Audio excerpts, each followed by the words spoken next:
Oi, pessoal, boa noite. Hoje nossa aula é sobre fisiologia do sistema urinário ou fisiologia do sistema renal. Dá a mesma coisa porque a gente não fala na fisiologia de aparelho geniturinário, né? Porque a fisiologia ela tá mais centrada ali a nível de néfron, a nível renal, cápsula renal, de todas aquelas estruturas que vocês viram lá na anatomia. Estruturas como ureter e bexiga são importantes, sim, mas a nível fisiológico não, uma vez que essas estruturas elas estão intimamente ligadas à condução do produto de degradação, que é a urina, ao armazenamento. Então, o caso do ureter, condução até a bexiga, bexiga armazena e a uretra, condução da urina até o meio externo. Então, é por isso que na fisiologia a gente fala muito sobre fisiologia do sistema renal. Antes disso, eu tenho alguns recadinhos para vocês. Né? Como vocês sabem, a mesma temática de avaliação esse semestre é a temática do semestre anterior, né? Então, são 2 trabalhos que vocês têm que realizar, e um é substituindo a prova, o outro é substituindo a pontuação de trabalho mesmo. O trabalho de substituição da prova, aquele trabalhinho que tem os critérios de avaliação que eu expliquei para vocês, era fazer o resumo e montar o áudio para entregar na última semana do mês. Vocês já estão realizando ele. O que faltava era passar um trabalho para substituir a pontuação de trabalho mesmo de vocês, que é 4,5. Né? Então, eu vou colocar no portal para vocês hoje, lá no material de apoio, um estudo dirigido que é para ser realizado de forma individual. Professor, eu posso fazer digitado? Pode fazer digitado, não tem problema nenhum. Tá? Não pode fazer o Ctrl+C ou Ctrl+V. O que é esse estudo dirigido? Lembra lá que no primeiro dia de aula com vocês eu dei um estudo dirigido para cada um sobre o tema do mapa mental que vocês iam ficar? Eu vou tirar uma questão de cada sistema daqueles, porque eu, por exemplo, eu fiquei só com o sistema digestório. Então, eu só respondi as questões de sistema digestório. Aí, agora eu vou fazer o quê? Vou pegar uma questão de sistema digestório, uma questão de sistema renal, uma questão de sistema linfático. E aí vocês vão responder de forma individual, porque aí é uma forma de vocês revisar todo o conteúdo. Não vai dar trabalho, porque muitos de vocês já fizeram esse trabalho lá no primeiro bimestre. Vocês podem trocar figurinha entre vocês, né, entre os grupos, conversar. Ah, você ficou com um grupo de sistema renal, me dá uma ajuda nessa questão aqui que você respondeu. Não tem problema, tá? Não tem caráter punitivo, não. Só não pode fazer muito descaradamente o Ctrl+C ou Ctrl+V.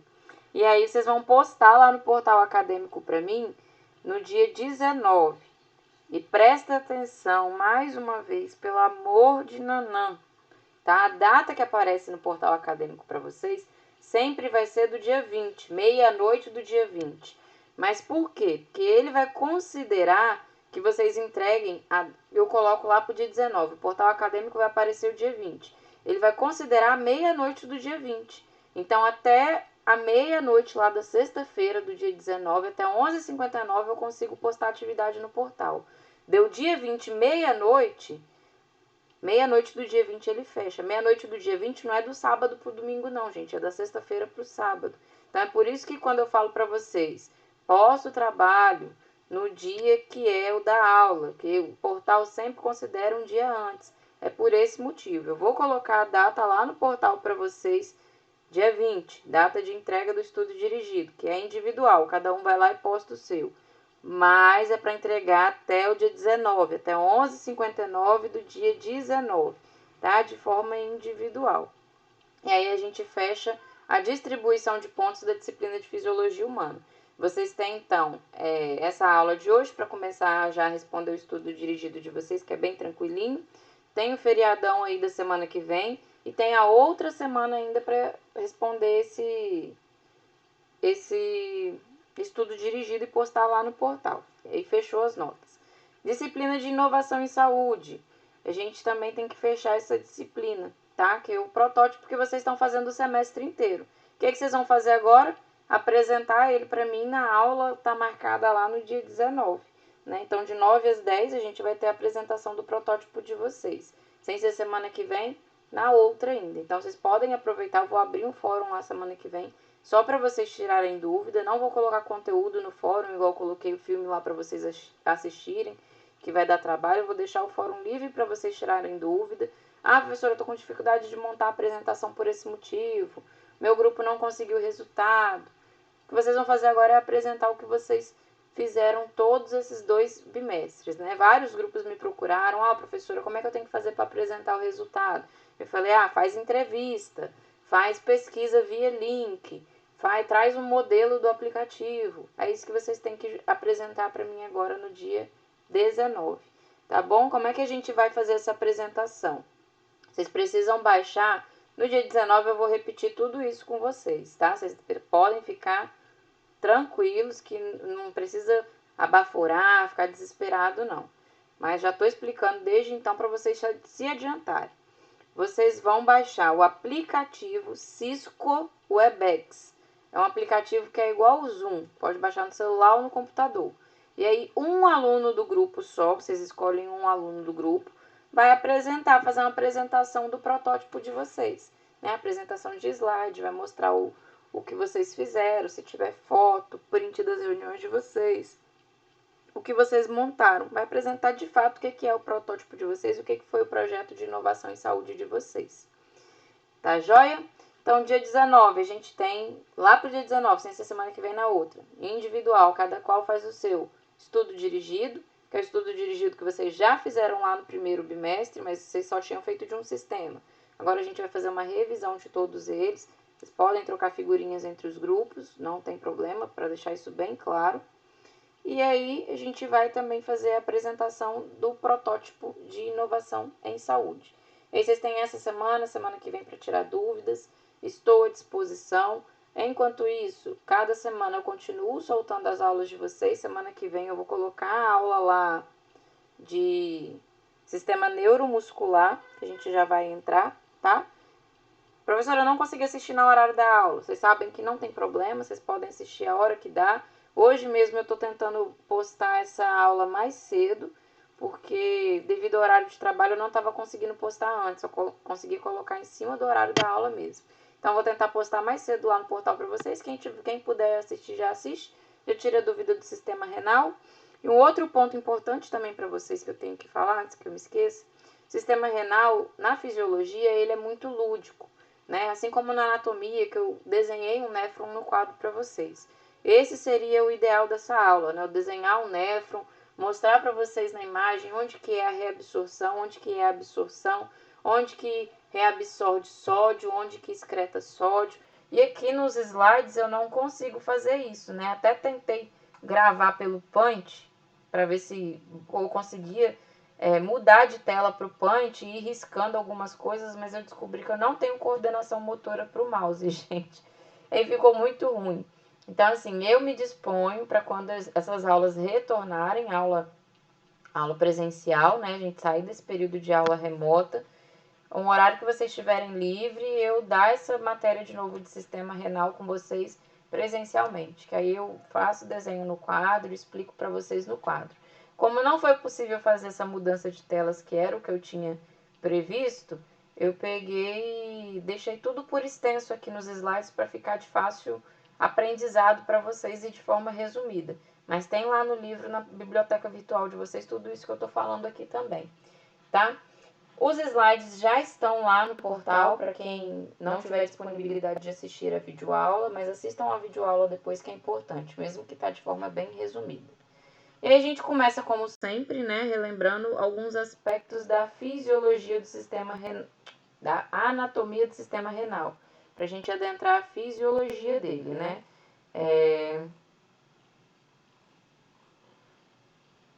Os rins, então, são órgãos formadores de urina, destinado à eliminação da urina. E a gente tem também ureter, bexiga e uretra, como eu já mencionei para vocês. Esse é o desenho, ó, os rins, e aí a gente tem grandes vasos importantes aí para filtração do sangue, da onde vai ser retirada a urina, que é a aorta descendente, a veia cava inferior, né? Rim direito, rim esquerdo nas condições normais, mas o ser humano consegue sobreviver sem o rim. Ureter, bexiga.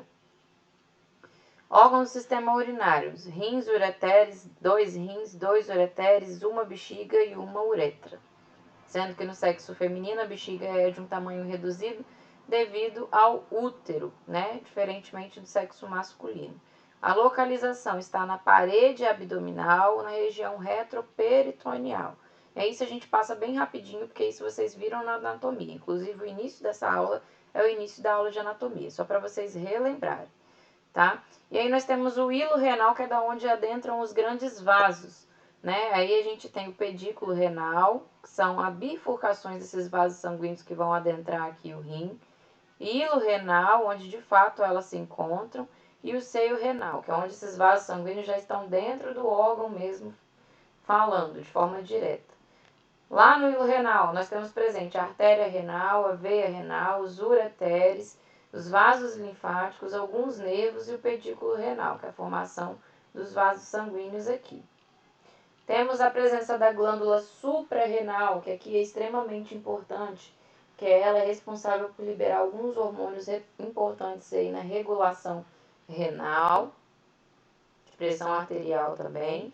E aí a gente observando um corte frontal do rim, nós vamos ter aqui a presença da medula renal, do córtex renal, os cálices renal, pelve renal, que eu não sei se vocês conseguem observar aqui pela setinha também. Então, funções anatômicas dos rins, basicamente. Regulação da composição iônica do sangue, então o rim vai regular se ele absorve mais sódio, se elimina mais sódio, se absorve mais potássio, os íons do sangue. Regulação da pressão arterial, regulação do pH do sangue, liberação de hormônios, regulação de nível de glicose no sangue, excreção de resíduos e substâncias estranhas. A aula de sistema renal ela é bem tranquilinha, tá? E aí, qualquer dúvida, vocês postem lá no fórum que aí eu respondo junto a vocês. O que a gente precisa relembrar, com bastante cuidado, é mais a estrutura anatômica do néfron, né? Isso daqui é o néfron, né? Que é a célula funcional do rim. Néfron, ele está situado ali entre a medula renal e o córtex renal. Nós temos o glomérulo de Malpighi, que é onde adentram as arteríolas aferente e eferente. A arteríola é uma ramificação das artérias, como vocês já sabem. A cápsula que recobre esse glomérulo de Malpighi é a cápsula de Bowman. Túbulo contorcido proximal, alça de Henle, túbulo contorcido distal, ducto coletor. Por que eu tenho que saber exatamente onde é cada estrutura do néfron a nível anatômico? Que foi o que vocês tiveram dificuldade quando cursaram lá a disciplina de anatomia, né? Porque os mecanismos fisiológicos do sistema renal acontecem todos dentro da unidade funcional do néfron, né? Que é a célula funcional dos rins. Então, cada lugarzinho desse vai acontecer um mecanismo fisiológico diferente. Funções desses néfrons: filtração glomerular, que é onde acontece a filtração do sangue. Então, se essa filtração ela é glomerular, onde ela acontece? No glomérulo de Malpighi. Reabsorção tubular, então onde que acontece reabsorção nos rins? É lá no glomérulo? Não, tubular. Túbulo contorcido proximal, túbulo contorcido distal. Secreção tubular. Onde que acontece essa secreção? É no ducto coletor? Não, túbulo contorcido proximal, túbulo contorcido distal. E aí é só para vocês relembrarem, ó. Veia renal, artéria renal, hilo renal. Aí aqui no cálice renal, junto com a medula renal, nós vamos ter situado uma aplicação. Mais uma vez o desenho aí, ó, de forma ampliada, para vocês conseguirem relembrar. Glomérulo de Malpighi, cápsula de Bowman, ou cápsula glomerular, é a mesma coisa. Túbulo contorcido proximal, alça de Henle, túbulo contorcido distal, ducto coletor. Funções, então, fisiológicas. A gente já sai da anatomia e já entra na fisiologia aqui, ó. Estão estritamente ligadas à regulação do volume de líquido extracelular e regulação da pressão sanguínea. Porque se eu tenho muito volume passando dentro do meu vaso sanguíneo, esse volume vai passar com mais pressão ou menos pressão? Lembra lá A aula de sistema cardiovascular é do exemplo da caixa d'água e do cano de água. Se tem muita água passando pelo cano, essa água ela tende a passar com mais pressão. Então, se acontece algum mecanismo que não funcione direito lá na fisiologia do sistema renal, que não consegue degradar e excretar o que não é mais necessário para o corpo em formato de urina, esse produto ele vai começar a ser depositado, ser reabsorvido pelos vasos sanguíneos. Então, vai aumentar a volemia dos vasos. A pessoa ela não vai fazer xixi, então ela vai ter mais líquido circulante. Então, vai, consequentemente, aumentar a pressão arterial. É por isso que ele está estritamente ligado ali com o mecanismo de função de regulação da pressão sanguínea. Diminuição do volume de líquidos, né, igual em relação à queda da pressão ou aumento da pressão, foi o exemplo que eu acabei de dar para vocês. Regulação da osmolaridade, sendo que o que é essa osmolaridade? Concentração molecular de líquidos corporais. Quando se modifica, gera comportamentos como, por exemplo, sede. Né? Eu, por exemplo, estou falando aqui, já está me dando sede. E isso tem a ver também com o meu sistema renal. Né? Significa que eu preciso me hidratar mais porque eu estou desidratando. Está chegando pouca quantidade de volemia para filtração glomerular. Manutenção de equilíbrio iônico, balanço de sódio, potássio, cálcio e eletrólitos em gerais. Regulação homeostática do pH a longo prazo, né? Sendo que a curto prazo essa regulação do pH é realizada nos pulmões. pH ácido, quando o pH está muito ácido, o rim começa a liberar hidrogênio e vai começar a conservar bicarbonato. Se o pH está alcalino, básico, o rim vai começar a eliminar bicarbonato e vai começar a reter hidrogênio. É o que a gente chama de sistema de tampão, né, do bicarbonato para manutenção desse pH, ou pH alcalino demais ou pH ácido, a nível sanguíneo, tá? É quando a gente faz a gasometria arterial que a gente consegue observar isso. Excreção de resíduos, como a creatinina, que é o metabolismo dos músculos, né? O músculo que vai metabolizar. Subprodutos nitrogenados, como ureia, ácido úrico, metabólitos de hemoglobina, como urobilinogênio, que vai dar essa cor amarelada da urina. Então, uma degradação do hemoglobino, que não serve mais para a célula hemoglobina, vai ser esse urobilinogênio. Então, por que a urina ela é de cor amarelada? Pela presença desse produto de degradação nela. E a produção de hormônios, né? Como, por exemplo, o sistema renal que é responsável por sintetizar a eritropoetina, que é um hormônio que regula a síntese de eritrócitos, né? As células sanguíneas. Por que o paciente renal ele precisa fazer uso da eritropoetina sintética? Porque se o rim dele para, consequentemente, ele para de produzir o hormônio de forma natural. Se ele para de produzir o hormônio que está intimamente ligado com a síntese lá de células do sangue, esse paciente tem uma anemia. E se ele tem uma anemia muito severa, esse paciente pode evoluir para um câncer, por exemplo. Né? Libera também a renina, que é o hormônio respondido no balanço do sódio e controle da pressão, além de liberar enzimas que ajudam a converter diversos hormônios, como o calcitrol, regulador de cálcio, o D3. Regulação de balanço hídrico, balanço eletrolítico, volume de osmolaridade corporal de equilíbrio ácido básico, que foi o que eu falei para vocês, que é extremamente importante para a manutenção da homeostase corpórea. Remoção e excreção de produtos metabólicos endógenos, como a ureia. Remoção de excreção de substâncias exógenas através da glicogênese em atuação ali com o sistema hepático. Secreção de hormônios, como a renina, a eritropoetina e a dihidroxivitamina, isso o sistema renal faz. E essa é a nossa unidade funcional do sistema renal, né, que é o néfron. A gente sabe que é através de um exame com contraste. 3 processos básicos acontecem nos néfrons. Né? Quais seriam esses processos? De filtração, reabsorção e secreção, que eu já comentei com vocês. Filtração. O movimento do sangue para o lúmen do néfron, tudo que for lúmen é buraco, espaço, por onde passa o volume.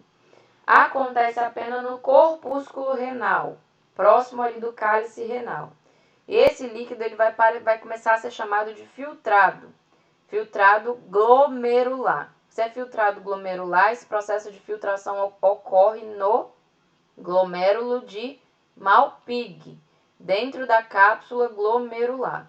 E aí ele vai passar depois para o processo de reabsorção e secreção até que vai se formar a urina. Na reabsorção, o processo de transporte de substâncias do filtrado volta para o sangue, através do meio interno, através de capilares peritubulares. Então a gente vai ter capilar sanguíneo ali em volta de todos os túbulos.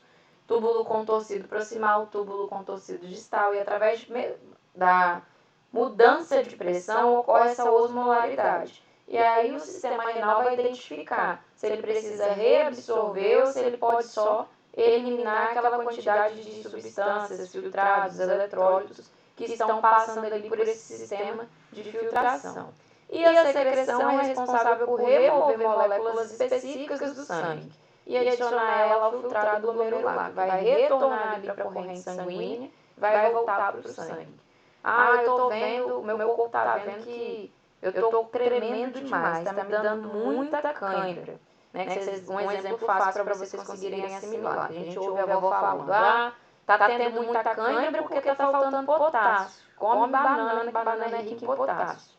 Né? Então, onde que vai acontecer essa reabsorção desse potássio, essa secreção? Né? Lá nos túbulos contorcidos, proximal e distal, que a maioria desses processos vocês vão ver que acontece mais no túbulo contorcido proximal, vai começar a reabsorver o potássio para tentar diminuir essa sensação de cãibra, de dormência que a gente tem na falta desse eletrólito. Claro que às vezes não é suficiente, aí precisa entrar com um mecanismo exógeno, como por exemplo a reposição de potássio via endovenosa, na veia. Filtração glomerular, então, eu estou falando para vocês desde o começo da aula. O que é essa filtração glomerular? O plasma ele é filtrado pelo glomérulo, formando filtrado glomerular. Plasma sanguíneo, ele vai adentrar o glomérulo, ele adentrou o glomérulo de Malpighi dentro da cápsula de Bowman, é chamado de filtrado glomerular. É um conteúdo plasmático sem proteínas, não tem proteínas lá. 20% do plasma é filtrado pelo glomérulo por vez. Então, o coração é uma bomba e ele manda sangue o tempo inteiro. A quantidade de volume que ele manda é extremamente alta. O rim não consegue suportar aquilo de vez em uma vez. Não é igual o filtro de barro que você tem lá na casa da sua avó. Você vai ter água o tempo inteiro? Não. Né? Quer dizer, não vou falar de filtro de barro não, porque eu não conheço filtro de barro por dentro.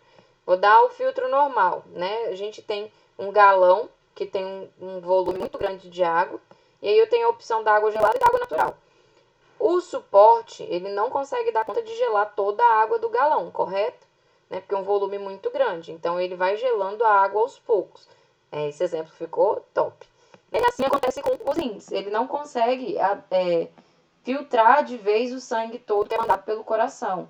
Então, ele vai conseguir filtrar ali nos néfrons, que é uma capacidade pequena, cerca de 20% desse plasma apenas, né, por vez, tá? Lembrando que o coração bate o dia inteiro, a noite inteira, então isso vai acontecendo o tempo inteiro.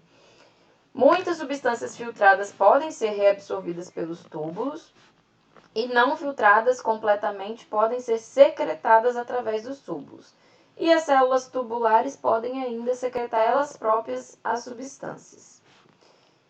Filtração. A fração de filtração, então. Como é que ocorre a filtração a nível renal, professora? Filtra o sangue todo de uma vez? Lembra lá do exemplo de galão de água e da água gelada? Não.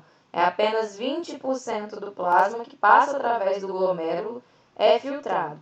E menos de 1% do filtrado é finalmente excretado na urina.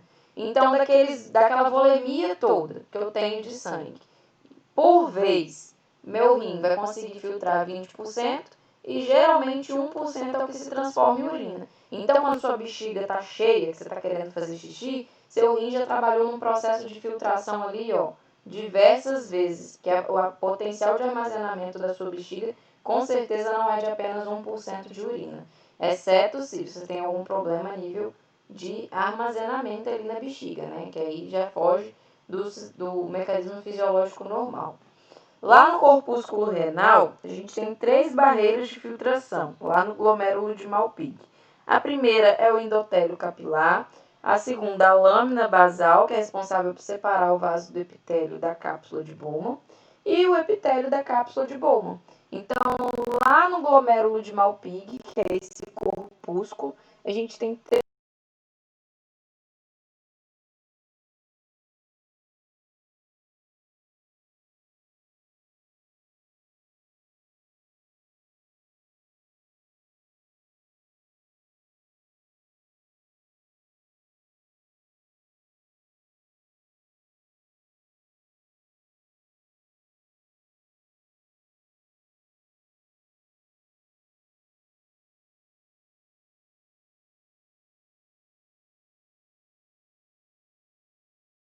barreiras, e são essas três barreiras por onde passa o sangue que começa o processo de filtração. E aí é por isso que lá na cápsula de Bowman, aí com os olhos da fé, vocês imaginem a cápsula aí, que se eu colocasse o desenho em todos os slides ia ficar muito pequenininho, e eu podia falar tudo isso para vocês, mas vocês não iam ter esse conteúdo resumido por extenso nos slides. Então, por isso que eu deixei por escrito, tá? Porque tem gente que não consegue assistir a videoaula, pelo menos vai conseguir ler os slides. Então, pensem lá aquela bolinha inicial do néfron. Através dessas três barreiras, o sangue passou ali, ele não é chamado de plasma mais, ele é chamado de filtrado glomerular. E aí essa pressão dos capilares, né, uma vez que eu tenho três membranas ali, que vai causar essa filtração. Né? Temos três pressões sendo exercidas nesse processo. A pressão hidrostática, que o plasma ele vai fazer ali na parede do vaso. Pressão osmótica ou a coloidosmótica, que eu expliquei para vocês na aula da semana passada, que é o resultado da atração da água pelas proteínas sanguíneas, além da pressão do líquido capsular, né, que faz uma pressão de resistência da cápsula, que é um ambiente fechado. Por isso que o nome é cápsula. Então, ela já tem a pressão própria.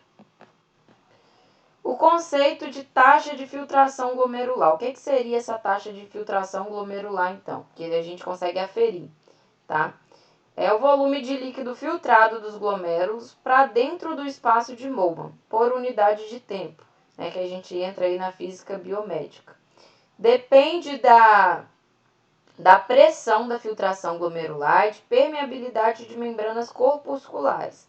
Então, a gente consegue calcular isso. É só um conceito, mas o cálculo, isso é só para quem for fazer lá um mestrado em fisiologia humana, que vai conseguir ver o cálculo a fundo, tá? Apenas a especialização também não ensina.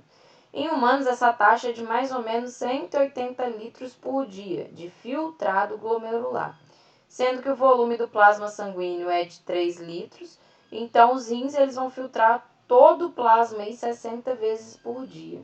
Então é por isso que a gente faz xixi várias vezes por dia. A taxa de filtração glomerular não é constante, mas ela é constantemente ajustada pelos rins, de acordo com a necessidade fisiológica. Por que essa taxa ela não é constante? Porque se eu bebo água demais, eu tenho líquido demais para filtrar, né? Então, isso vai variar muito. Se eu bebo água de menos, eu tenho líquido de volume de menos para filtrar. É modulado pelos aferentes neurais e ações hormonais na arteríola aferente e eferente, que vai resultar na alteração da pressão de filtração glomerular.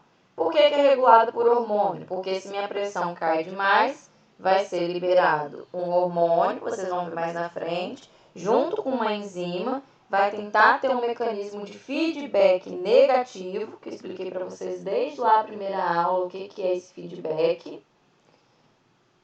E aí, deixa eu passar mais à frente que aí eu falo melhor. Essa ação hormonal vai mudar também essa taxa de filtração glomerular. É influenciada por dois fatores. Fração de filtração, que é resultado de três pressões descritas, então a gente consegue somar essas três pressões aí a nível de mercúrio, junto com o coeficiente de filtração, que vai depender das áreas e superfícies do capilar glomerular da cápsula de Bowman. Aqui eu consegui colocar a cápsula de Bowman para vocês lembrarem. Cápsula de Bowman, glomérulo de Malpighi. E aí aqui, ó, o sangue entrou, ele vai começar a ser filtrado. Aí ele passa a ser filtrado glomerular. A gente tem 3 membranas aqui, que a diferença dessas membranas faz com que ocorra essa filtração. Chegamos no sistema renina, angiotensina, aldosterona. Sistema renina, angiotensina, aldosterona, ele é um sistema de mecanismo fisiológico de feedback negativo. Feedback negativo, o resultado final é diferente do resultado inicial. Então, se a pressão caiu demais, o que é que meu corpo quer fazer? Restaurar a pressão sanguínea. Então, quando o corpo identifica, o sistema renal, ele identifica que a gente está num processo de hipotensão, a pressão caiu, baixou demais. O rim vai liberar uma enzima chamada renina na corrente sanguínea. Essa renina na corrente sanguínea, ela vai encontrar uma outra enzima chamada angiotensinogênio, que é a forma inativa da angiotensina, né, que é uma outra enzima. O que significa isso, professor? O angiotensinogênio, ele está circulante lá nos nossos vasos sanguíneos, na nossa corrente sanguínea, na forma inativa. A renina, ela tem afinidade por essa enzima. E aí, quando que a renina é liberada? Ela fica guardadinha. Caiu a pressão demais, o rim detectou, porque se caiu a pressão demais, está chegando pouco volume lá na cápsula de Bowman. Então, ele já identifica logo de cara, porque ele é sensível. E aí ele vai começar a liberar a renina na corrente sanguínea. A renina na corrente sanguínea encontra o angiotensinogênio inativado, e aí ele se torna ativo, se transformando na angiotensina 1, que vai migrar pela circulação. Essa angiotensina 1 vai conseguir alcançar os vasos pulmonares e vai lá no pulmão, ela vai interagir com uma enzima chamada de ECA, que é a enzima conversora de angiotensina. Como o próprio nome já diz, essa outra enzima ela é responsável em converter a angiotensina 1, que é a forma ativa do angiotensinogênio, em angiotensina 2. A angiotensina 2 ela vai passar a circular os vasos sanguíneos até conseguir alcançar o túbulo distal dos néfrons. Então, ela alcança lá a cápsula de Bowman, glomérulo de Malpighi, vai passar ali pelo túbulo contorcido proximal, alça de Henle, e lá no túbulo contorcido distal vai acontecer reabsorção de sódio e de água. O túbulo contorcido vai entender assim, opa, se tem angiotensina 2 aqui, significa que eu preciso reabsorver sódio e preciso reabsorver água para aumentar o volume nessa corrente sanguínea e, consequentemente, aumentar a pressão arterial. Então, o túbulo contorcido distal, ele não vai mandar a água e sódio ali para o túbulo coletor, que é onde vai liberar para o ureter e para a bexiga e vai virar urina. Não, ele vai começar a reabsorver. E por que se reabsorve sódio, professora? O sódio também não é responsável por retenção hídrica. Então, se eu tenho sódio que retém líquido e eu estou reabsorvendo água, eu vou aumentar a minha volemia. É o corpo tentando se recuperar de algum mecanismo que não está funcionando bem ali, porque essa pressão caiu. A angiotensina 2, ela é danada. Ela vai se dirigir ali até o córtex da glândula suprarrenal, aquelas glândulazinhas que eu mostrei para vocês no início da aula e falei que era importante, também chamadas de glândulas adrenais, e vai liberar um hormônio chamado aldosterona. É por isso que o nome desse sistema é renina, angiotensina, aldosterona. E aí, lá no túbulo distal, a aldosterona ela também vai agir estimulando ainda mais a absorção de sódio e de água, que vai aumentar o volume da pressão. E aí, depois que a pressão ela é restabelecida, a pessoa volta a ter a pressão normal, porque se a pressão cai demais, essa pessoa ela pode entrar num estado que a gente chama de choque hipovolêmico, por baixo volume de líquido. E aí ela pode ter falência múltipla de órgãos e vir a óbito. Então, se o sistema renina, angiotensina, aldosterona, a aldosterona e a angiotensina 2 conseguiu cumprir o papel dela lá, conseguiu aumentar a absorção de sódio e de água, aumentou o volume na corrente sanguínea e aumentou a pressão arterial, a angiotensina 2 ela vai ser convertida em angiotensina 3, que é a forma inativa, e vai ser eliminada, consequentemente. Aí, aumento da pressão arterial. Aqui, começa por aqui. Eu tô meio cega. Como é que acontece esse sistema, basicamente falando? A gente tem uma diminuição da pressão arterial. Aqui não é o hilo renal, né? Aqui que os vasos sanguíneos vão encontrar o glomérulo de Malpighi. Já vai entender daqui que tá chegando pouco sangue. Se tá chegando pouco sangue, a pressão tá baixa. Ativa o sistema renina. Sistema renina, que é uma enzima na corrente sanguínea, vai encontrar o angiotensinogênio, que é a forma inativada da angiotensina 1. Angiotensina 2 vai até o pulmão, que aqui está resumido, tá, gente? Vai até o pulmão. Lá no pulmão encontra a ECA, enzima conversora de angiotensina, e vai se transformar na angiotensina 2. A angiotensina 2, que é esse passo 3 aqui, vai agir na suprarrenal ou nas adrenais e vai liberar a aldosterona, e ambas vão trabalhar lá no túbulo contorcido distal para que aconteça reabsorção de água e retenção de sódio e, consequentemente, aumento da pressão arterial. Essa parte é muito legal, né?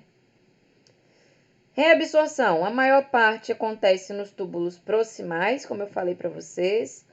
A maior dela é através de transporte ativo de membrana, né, de sódio para dentro do líquido extracelular. É o grande responsável pela reabsorção de água também, pois a água ela segue esse gradiente osmótico, ela vai ser absorvida ali pela diferença de pressão através de osmose. Secreção já é um outro processo. É um processo ativo, pois geralmente requer o transporte de substância contra o seu gradiente de concentração. Né? Então, o que significa isso? Substâncias exógenas, como alguns fármacos, por exemplo, são secretados para a urina pela sua eliminação. Alguns medicamentos são metabolizados no fígado, em sua grande maioria, mas sua grande maioria tem várias classes medicamentosas também que são metabolizados pelos rins, né? Ou pelos dois. Aí eu coloquei aqui para vocês um exemplo da amoxicilina com clavulanato. O que acontece? Por que se associa às vezes dois fármacos em um só? Porque a secreção ela ocorre pela diferença de gradiente de concentração. Então, se eu tenho uma amoxicilina muito concentrada, o meu rim ele consegue metabolizar muito mais fácil e eliminar de forma fácil. Agora, se eu associo com outro fármaco, eu consigo aumentar a meia-vida desse fármaco que tem o princípio ativo contra o patógeno que eu quero combater. No caso da amoxicilina, bactérias, né? Porque é um antibiótico. Então, por isso que se associa dois fármacos, porque diminui-se esse gradiente de concentração e dificulta a metabolização renal, a secreção renal. Significa que você não vai só engolir o medicamento e ele vai ser jogado fora sem ter a ação terapêutica dele. Basicamente falando, sem entrar muito em farmacologia. A produção de urina, então, lá na excreção já, ela é o resultado de todos os processos que vai acontecer no rim. Filtração, reabsorção e excreção. Então, o que é a excreção? Filtração menos a reabsorção mais a secreção. E aí a gente tem uma técnica laboratorial que permite avaliar a função renal, que é chamada de clearance, que é em inglês, que significa depuração, tá? E aí, para vocês fixarem na cabeça: filtração, secreção e reabsorção. Substâncias essenciais ao organismo, elas vão ser reabsorvidas. Substâncias em excesso ou tóxicas não vão ser reabsorvidas. Essas substâncias, elas podem ser secretadas. E diferentes partes do néfron vão participar dos processos de reabsorção e secreção de diferentes substâncias, como eu falei para vocês. Sendo que a maioria das substâncias elas vão ser reabsorvidas ali no túbulo proximal. O que é mais absorvido no túbulo proximal, professora? Túbulo contorcido proximal. Água, sódio, cloreto, potássio, aminoácidos, vitaminas, fosfato, bicarbonato, cálcio. E o que o corpo entende que não precisa mais é eliminado em formato de urina. E aí é por isso que vocês têm que parar de beber cachaça para dar muito valor ao rim de vocês e cuidar bastante deles, porque eles trabalham muito, muito, muito o dia todo, tá bom? Essa é uma aula que eu amo, gostaria de ter dado ela presencialmente para vocês, tá? Que aí eu ia fazer os desenhos no quadro e explanar de forma melhor, mas eu acredito que a oportunidade não vai faltar. Se vocês tiverem um tempinho livre, tiverem